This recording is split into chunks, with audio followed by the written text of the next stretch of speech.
dear beloved, Boss Mike, Cervera. Aresto ng International Criminal Court o ICC si Vice President Sara Duterte. Nako, ulitin natin mga kababayan, pakinggan nyo maigi ha. Maliwanag na maliwanag mga kababayan. Eto na, pakinggan nyo mga kababayan ha. Pasok! Sunod na umanong paaresto ng International Criminal Court o ICC si Vice President Sara Duterte. Nako, susunod na po. Ha?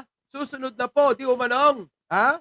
Aarestohin ng ICC o International Criminal Court itong si Sara Duterte. Kaya pala mga kababayan, kung inyong mapapansin ang kanyang muka,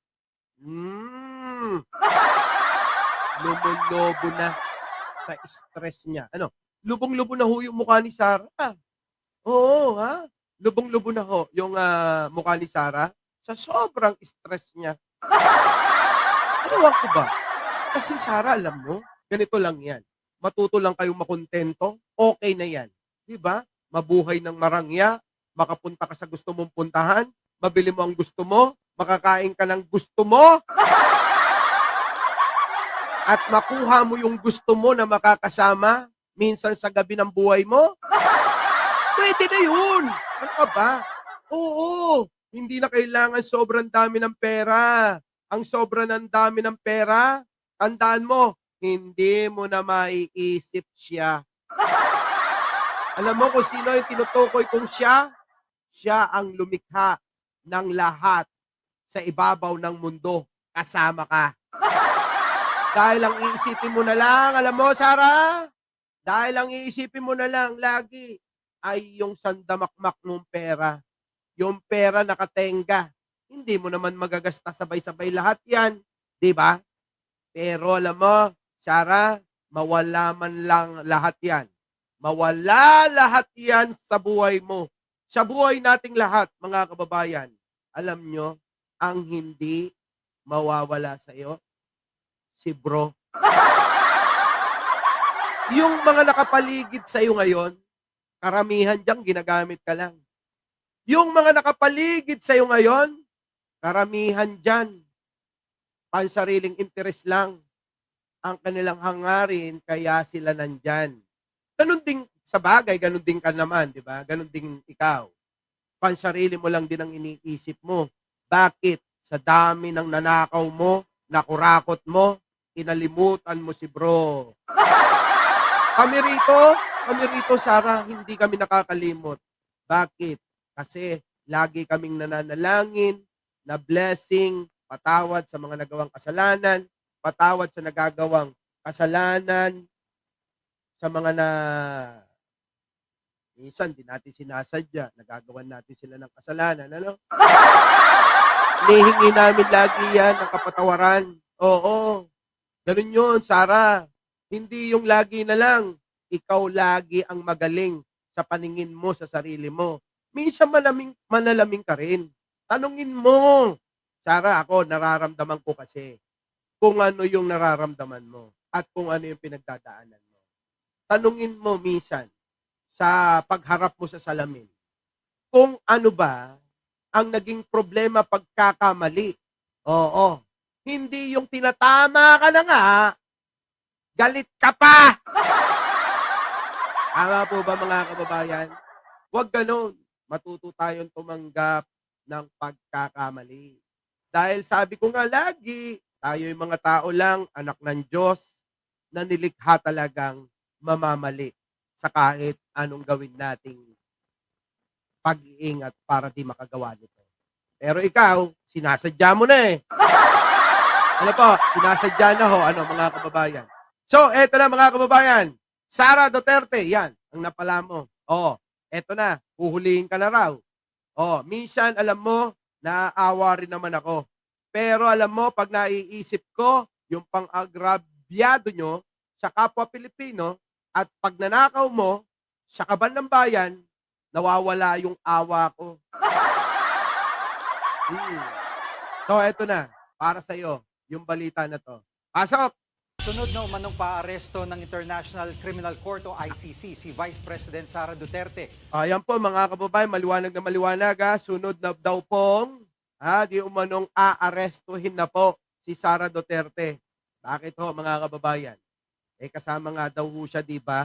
Nung nakarang araw tinalakay natin yan na si Sara Duterte ay kasama nga po saan? Sa listahan ng ICC na may warrant, di ba mga kababayan? Shoutout po sa inyong lahat, PBBM lang malakas, Jojo Chavez, Andrea, Adela, Alicia, Bunny Boy, Leah Chen, Angelica, at si Alfonso, Leonora Brown, Old School, shoutout po, Sheila Honrado, sa inyo pong lahat, Chris Angel. So yan, mga kababayan. Nabalita na natin to, Cheryl Santa Maria, yung relo mo mamaya na. Ngayon, mga kababayan, mukhang magkakatotoo talaga yung hinala pa lang niya. Kahapon o nakaraang araw, hinala pa lang ni Sara. Ngayon, mga kababayan, mukhang magkakatotoo na. Pero itong dalawa na ito, yung hinala at magkakatotoo, matagal na nating sinasabi at alam yan. Kung kayo'y matagal na sa channel na to, alam nyo yung mga sinasabi ko rito. Tahasan na nating sinasabi na kasama talaga si Sara sa pagdakip ng ICC at may isyuhan ng warrant of arrest para naman siya'y makasama ng kanyang ama. Tama po ba, mga kababayan? So, eto na. Pasok! Base yan sa impormasyong nakuha umano ni Senator Amy Marcos. Ayan. Nasa frontline balitang yan si Mean Los Baños. May impormasyong nakuha si Senadora Amy Marcos na posibleng ipaaresto na rin daw ng International Criminal Court o ICC si Vice President Sara Duterte. Naku, Diyos ko po, patay na. Si Manang Amy na nagsasabi niya na. Si Manang Amy Baba. Sara, best friend mo yan, di ba? Sabi ko sa iyo, Sara. Sabi ko sa iyo, Sara, makinig ka. Hindi lahat ng nasa tabi mo, kakampi mo yan. Maniwala ka. Pagdating sa politika, yung akala mong nakangiti sa harapan mo, kakampi mo, hindi minsan ngumingiti yan. Pero ang katotohanan, ilalaglag ka na. Di po ba? Ganyan sa mga politiko at sa politika. Mga kababayan, ganyan yung mga politiko at sa politika. Laglagan sila. Di po ba? Kita nyo naman, mga kababayan, walang kapakapatid, walang kamakamag-anak. Lahat sila, mga kababayan, ano gusto? Yung kapangyarihan. Kaya tayo, mga kababayan, lagi ko sinasabi, matuto tayong manuri kung sino ba ang talagang totoo. Sapagkat, mga kababayan, napakahirap na makahanap ng isang tulad ni Pangulong Bongbong. Opo, totoo yan. Di mo ba? Napakahirap na po yan eh.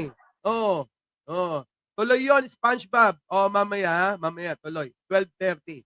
Pagkatapos natin dito, doon na tayo. Okay, tuloy. There are also allegations that several weeks ago, a draft was mooted involving a warrant of arrest Nako. of 5 police officers, including Naku, Diyos ko, yari ito. 5 police officers, si Sara Duterte, si Bato, at marami pang iba. Senator Ronald Bato de la Rosa. Of late, there has been a rumor, once again, that the Vice President Nako. will in fact be issued by the ICC a warrant immediately. Nako, Diyos ko, mamadalayin talaga yan. Sinabi ko yun. Kaya nga ako pupunta ho ng dahig. Kaya nga ako pupunta ng dahig, mga kababayan, para kulitin sila. Mangungulit ko ako doon. Yung warrant mo ng Vice President namin, nagkakalat na eh. Kaya nga nung pagpunta ni Pangulong Trump at ni Pangulong Bongbong Marcos sa may Vatican City, sila'y nagkita at pinunta si Pangulo at kinamayan at tinanong, nasaan yung Vice President mo? Sabi ni Trump, sagot naman ni Pangulo, ayun, busy, kakapanira sa akin. Sabi ni Trump, natawa na lang. Ito naman si Biden, chismoso. Pinuntahan. Sino? Si Pangulo. Nakichismis. Ayun, mga kababayan, kung ano-anong mga pinag-usapan nila at tuwang-tuwa siya. Dahil daw sa pagkakadampot ng ICC kay Digong. Eto na. Tuloy! Tanggi ang senadora na pangalanan ang kanyang source. Nako, mga kababayan. Maniwala kayo dyan. Maniwala kayo. Oh, A1 yan. A1, hindi A1 A1 yung kanyang mga kababayan, A1 yung kanyang intel dyan. Maniwala kayo sa akin. Tuloy. Nitong linggo, sinabi ni VP Sara na nakarating na rin sa kanya ang bali-balitang ipaaaresto siya. Oo, naangkon sa listahan. Hoy, Sara. Sara, paalala ko lang sa'yo Paalala ko lang. Sara, ganito yung sitwasyon nung sinasabi naming may warrant na yung tatay mong si Digong. Tama po ba, mga kababayan? Missy Cruz? Tama po ba? Kasi ganito na yung sitwasyon nung panahon na sinasabi natin na may warrant na si Digong. In denial pa yung mga DDS. Diba? Sabi nila, walang warrant. Anong petsa na, Boss Mike? Wala pa rin yung warrant niya. Ganun yung sinasabi nila, wala namang warrant yun Tapos mga kababayan, pinagtatawanan pa tayo kasi katagal-tagal na daw nating sinasabi na may warrant na si Digong pero hindi pa rin nahuhuli ito. Pero nung hinuli, nag-iyakan yung mga bobo. Diba? Iyak dito, iyak doon, pinupost pa nila habang umiiyak kayo. Ganyang kabobo yung mga yan. Alam nyo ba na pag pinakita nyo yung mukha nyo na umiiyak kayo, yaan ay nagpapakita ng kahinaan. Talagang mahihina kayong lahat. Alam nyo yan? Ang hihina nyo. Hindi naman kayo pinatutungkulan nito, hindi kayo, hindi yung sarili nyo, kung hindi si Digunyo, pero nag-iiyakan kayo. Di ba? Sabi ni Missy Cruz, mag-like naman po kayo. Sabi ni Isang Atayde, karma is real. Tuloy. Daghan kaayo mi nga naa sa listahan. Marami kaming nasa listahan. Eka, dali Oo, ayan na. Ayun na, may translator na mga kababayan. Okay. Oo, nasa listahan ako. Sabi, yung tanong kasi. Listahan, daghan kaayo mi. Marami kami. Marami kaming nasa listahan ng ICC. Eka, nako, Diyos ko po. Naa sa listahan sa ICC. Kung ipaaresto man daw si VP Sara, tiniyak ni Senator Amy na Kita mo si Brua, Kulang na lang mga kababayan, susuhin niya si Sara. Minsan nakakapagduda. Mga kababayan, Minsan nakakapagduda to si Amy. Amy, ano ba talaga kayo? Kulang na lang, susuhin mo siya. Mga kababayan, si Amy, tuloy. harangin niya ito. Muli niyang iginiit na walang jurisdiction ng ICC. Sige, ayan, mga kababayan, pinipilit niya pa rin. Haharangin niya raw yung warrant ni Sara Duterte. Siyempre, si Manang Baba to the rescue. Sana, Manang Baba, hindi lang baba, maitaas mo. Kasi baka mamaya, lalong maibaba si Sara sa gagawin mo. Alam naman natin yan. Alam mo, marami pa rin duda sa'yo. Lalong-lalo na yung mga DDS kung ano ba talaga intensyon mo. Dahil nagtataka yung mga DDS na bakit pati kapatid mo? Di ba? Ngayon, mga kababayan, sa tingin nyo, haharangin ba talaga? O ningas kugon lang, mga kababayan? Ningas kugon lang kaya yan? Di ba? O may masabi lang? Teka muna, sabi ni Aitang, sa 10,000 na tayo. Si 661 pa lang daw po yung nagla-like, mga kababayan. Huwag ko kayong masyado na malibang muna. Oo, Bambina, live na live ako. Oo. Makikita nyo naman kasi. Sa mga suot ko. Minsan iba kulay ng shades ko, minsan blue, minsan itim. Minsan malapad, minsan maliit. Yun, ha? Okay, tuloy natin to. Pilipinas. Samantala, ibinunyag din ng senadora ang umano'y master plan ng gobyerno para Na? pabagsakin ang mga Duterte. Naku, Diyos ko, may master plan daw ang gobyerno para pabagsakin ng mga Duterte. Sa, alam mo, Amy, wala namang bago dyan eh. Sa tingin mo, kakagatin ng mga tao yan. Mga kababayan, pagdating po sa digmaan ng politika, lalo na sa bayan natin, dito sa Pilipinas, meron pa bang bago sa pabagsakan? Hindi ba ang nauna na nagplano para pabagsakin ang gobyerno ni Pangulong Bongbong Marcos ay walang iba kundi itong grupo ni Duterte? O naman, Sara minsan nakakainis ka nung pinapabagsak ang gobyerno ni Pangulong Bongbong, hindi ka man lang naringgan namin kahit utot mo. Tapos ngayon, nagngangaw-ngaw ka dahil daw may plano para pabagsakin ang mga Duterte. Sasang-ayong kami. Naniwala ka, mayoryang Pilipino sasang-ayon dyan kung mapabagsak ng tuluyan ang kampo ni Duterte. Kayo po ba, mga kababayan? Sang-ayon po ba kayo dyan na mapabagsak na ng tuluyan ang kampo ng mga Duterte para wala nang sagabal sa pag-unlad ng bayan? Sang-ayon pa kayo? Sang-ayon? Paki-press 1 naman, mga kababayan. Isang press 1 naman dyan. Opo, para naman ako'y masiyahan ng kapraso. Our beloved Boss Mike